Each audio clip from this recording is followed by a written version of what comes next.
Hi everyone, this is Stephanie at Hightower Stitching with today's video number 186. It's another way to make cathedral window squares. It's similar but with a different start. And I just happened to find the other way to do part of the cathedral window. Through time, people have told me that there were other ways, and somebody had even taught them one time, but I just sort of filed that away. And the other day, it was like finding a needle in a haystack looking through my magazines. I said, oh my gosh, look at that. That looks like a different way to do part of the cathedral squares. And that's what I'm going to show you today. And here are some of my pillows saved from years and years ago. And it's so funny because it's so strong when you do your stitching. These are old. They have been through the washing machine even and lived to tell about it. And I have no desire to get rid of them. When I started to do this pattern, I was having fun, so I didn't know. It didn't tell me what size squares. So I started with a 6. That was a little tight. Then I went to a 7. And, oh, this was getting better because I was going to do this first part on the sewing machine. That was going to be one difference, but you can do it by hand also. And then I said, okay, I'm going with my 8-inch. And that's the one that I'd used on the others that I'd made in the past. And so I cut out an 8-inch piece of cardboard because if you make something, even in making a pillow, it's going to take a lot of pieces of fabric because they get quite small after you fold them. But you don't have to put batting in this. You do not have to put backing on it when you're finished. When you're finished with your squares and putting them together, you're done with your project. And I also wanted to tell you that I've started doing my time codes or time stamps. And any of them that I do, I put in the description. So if you're only interested in a different way to do the beginning steps, you can find it easily. But if you want to go on and find the other steps, you'll see that listed in there. And that's in the description. For this, I also, besides the 8-inch square, I started with a 2-inch square for my fabric. It's too small. And when I show you what happens is you want to make sure it gets caught. You don't want it too big because you got to tuck too much underneath your folds. But say like 2 1/4 maybe square, that probably would do pretty well. I'm going to the sewing machine. Okay, here we go. I hope I catch all of this. I've tried to set the camera. I think I've got it. So let's get ready to go. You've got a stack of those 8-inch squares, and you just put those off to the side because you're going to use those first. And as you go, and what we're going to start with is we're going to start with our square. And you want to take and fold it in half. And just sort of finger press a little bit. All right, and then go over your sewing machine. See, this is different from the other one, and I'll say that again in a minute. But I'm going to put a tag, my little thread catcher on there, because when I start, even this first 1/4 inch down this side, I want to come back and lock it. I want to secure it. And then I'm going to go all the way down the end, and I'm going to go back again and secure that end. Because we're going to be doing some inside out.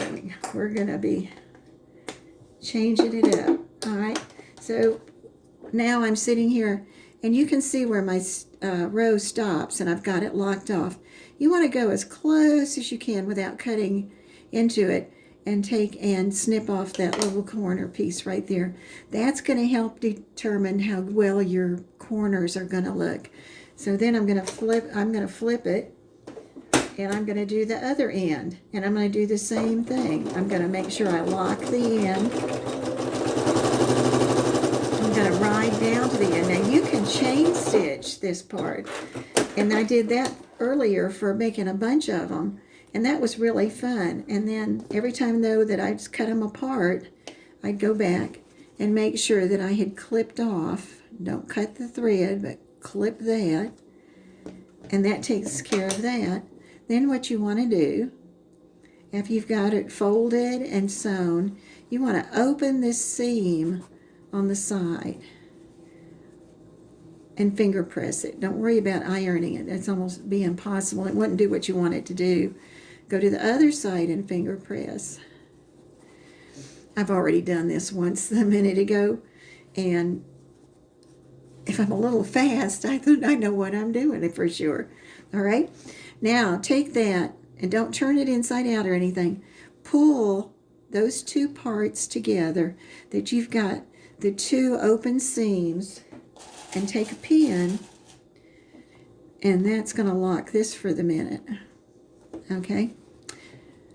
Now, we're going to take and get the raw edges that are left together, but we are going to leave an opening in one part.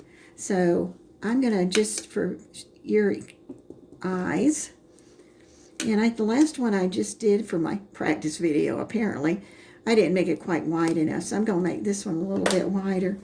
And what I want to do, make sure you get all the pieces out. That's another thing, is there's the edge. I'm going to take and put my thread catcher under there. I'm going to come over, and I'm going to lock that first one, because that's going to be part of a corner. And then, if you can see it, I'm traveling along. I'm going to come to where we pinned that seam so it would stay together. Get it lined up. And I'm going to go to one of the marks I made, but I'm going past the middle. I found that worked a lot better. Logic says, oh, well, let's just stop at the middle, and no, it doesn't work that way. And then I can either thread off, which is what I'm going to do, and I'm going to move to the other mark, because that's over an inch, and that should be plenty to let us do our turning, which just gave away what we're going to do, which you probably already had figured out. Locked it again. Now, would I use black thread when I was making my own? Probably not. I just did that, so maybe it would help you to see it. But now you remember we had two edges, and we'll cut that a little bit. I'm going to go back over there, and I'm going to watch where my thread is, and I'm going to cut close to it to cut that off. And then I'm going to turn it, and I'm going to cut the other one off. Now, if you have left a big enough window, and if you've cut those pieces off, open it, and you've cut those pieces off, it should be in good shape. That's still kind of little, but it's amazing what can go through there. So I'm just going to start with any corner, and I'm going to start, well, I did it again, and I'll pull it through. And it just takes patience. But if you've ever pulled through for a baby doll head, or some kind of fancy little pillow thing that you were making, or bean bags even, get it to go. That's what I love about quilting. It doesn't matter how long you've quilted. You don't do things by magic. You still got to do all the work to get what you want. But as soon as that thing pops out, like that. Wow, that's magic. Didn't do that for me on the other video. And now I'm just going to sort of pull it out. Make sure I got 4 corners, which I should have. And we're going to make them nicer so that this project goes better. Usually don't use a sharp one like this, but I've had real luck with it. I'm going to go up to the first corner, any corner, and I'm going to gently push that point out. Now you remember we clipped those off, and that is really going to help that to be a nice corner. That's pretty good. I don't want to poke it with that. And then I go over and I do the next one. That one's looking good. And then I'm going to roll over and do another one.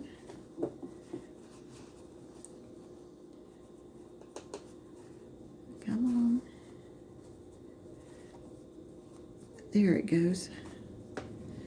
And you'll get fast at it. It won't be like this, even though I did practice already. But that's why, like that one, if I had used those sharp little scissors, it had a problem. And now I have totally turned it inside out. And I have my opening right there. We don't even have to worry about the opening. I'm going to give it a quick press. Oh, and I've got it pressed, and I can see my corners. They're not as pretty as the other one. That one's not. But it's still going to do exactly what you want it to do. And your corners will be nicer and nicer. And I've already done a piece that I've added on one that was in that other practice video. So here we go. We're going to turn it over, and you're going to be looking at the stitching lines, and you're going to take and hook into one of those corners. And there's a couple ways you can do this. Now, I'm using a double thread just because, and it's so strong. I wish I would just be using a single thread, and that makes it really pretty when if you have a strong enough thread, but not strong like some of that heavy quilt thread. Don't use quilt thread. And you can either just lock this one down with running the stitches, and you can run it all the way through the bottom. If you're going to make this into a pillow, it won't matter how far you go back on the back side. If you want it to be a quilt, like my mother-in-law and I made, and it was in that other video, then you'd want your back to look pretty nice. And you can see the back of this that I've already started looks nice. Okay, so I'm going to pull that corner up. Now I'm going to go ahead and pull the other corner in, and it turned out nice. And I'm going to run this. You can run it down and up. You don't have to do it 5 times. You just, like this is 2 threads. That would have been enough when I first started. All right, so now that's nice and secure, and those are looking good, looking squarish. Now I want to bring my needle back to the top because I'd like to do the other 2 pieces. And if you know anything about this, you know that we have already gone into the part that is the part that everybody does to finish up. The only thing that was different today was a way to get started, and I really kind of liked it because I thought, boy, you could make up a bunch of those, and if you're going somewhere, you could take them on a trip and do a lot of that turning and pushing the corners out and even starting on your sewing. So now I'm going to go in. He got away from me. And catch him. Okay, we're doing good. Even as I look at it, my corners, they're looking pretty good. Get him back up there. Do this again.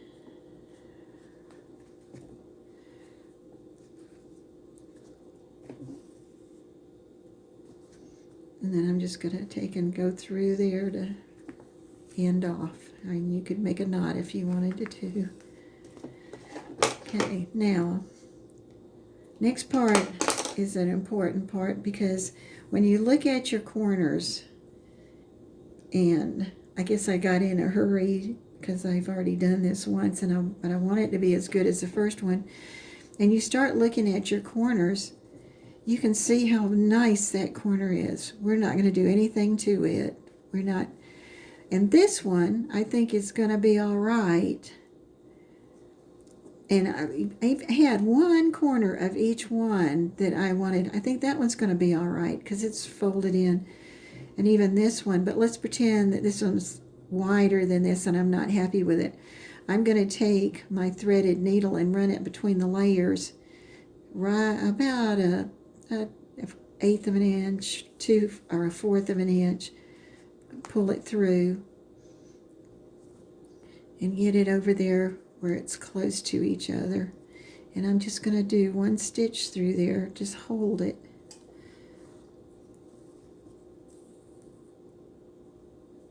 All right, and then I'm just going to pull this out the top without a knot or anything. And you may have all 4 of them look really good and you don't feel like you're going to need that. But on that one, I could. And so when I turn it over, I can see now that it is doing just what I want. It's just right. So because I'm in a good place, I'm going to go ahead and pick up the strip I was working on. Now, it takes a lot of material, like I said, to do this. And muslin is great because muslin has got stretch. And there are different grades and prices. If you're going to do this much work, I wouldn't use the most inexpensive one, unless you're just purely doing it for a few pieces and you're doing it for practice. But get another grade.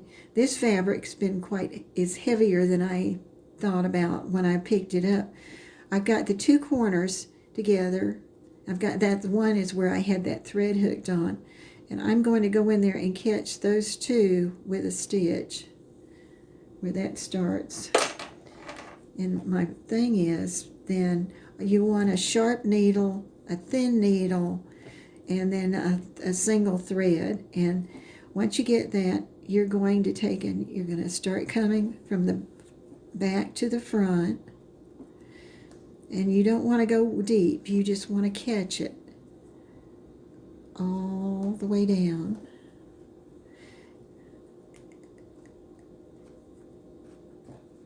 And then we'll see how that looks when I get to the other end. Okay, now I'm all the way to the other end. Today I've been fighting this material, which was too heavy and a double thread. It's kind of funny, but I got to the end and I took and just ran my needle through there. And I'm still not going to cut off because I've got some thread left, but I am going to look at the back of my piece. If you're putting this in a pillow, it's not that important, but if you're doing a quilt, you would like it to be pretty on the back probably. And so, it's a matter of just not going too deep with it. And so now we're going to be ready to add a piece of fabric to the center. And you can make them all different colors. I've got one that's got Christmas material, and it's really cute because every piece is different and mixed. And I want to say take and pin it in place, and then you'll end up moving it as you move around. But you don't want it just sort of sliding away. But you can tell that this one is a little bit too small.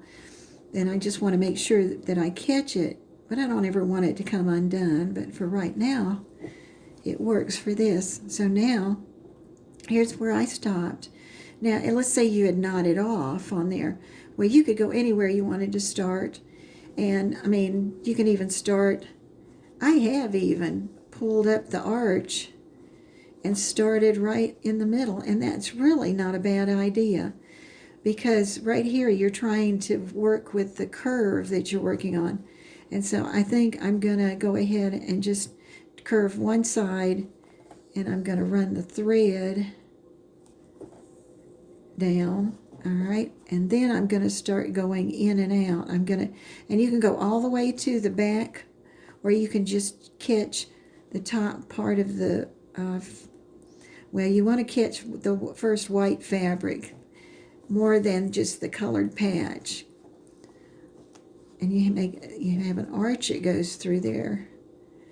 Some people have done that on the sewing machine,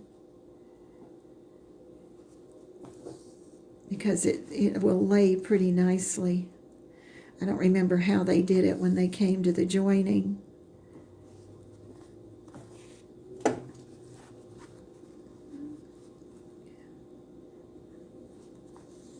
And this part's fun because it just slides through there.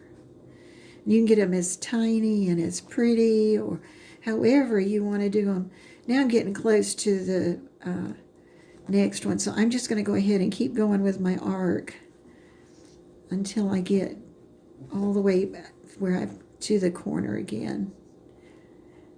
And you can fold it before then, but like that one, it was perfect. It was ready to go. I'm going to move my pen so that that'll stay in place. And I'm going to go down here, and I'm going to find my other part to start. And you're going to bend it up and work with it so you get it where you like it.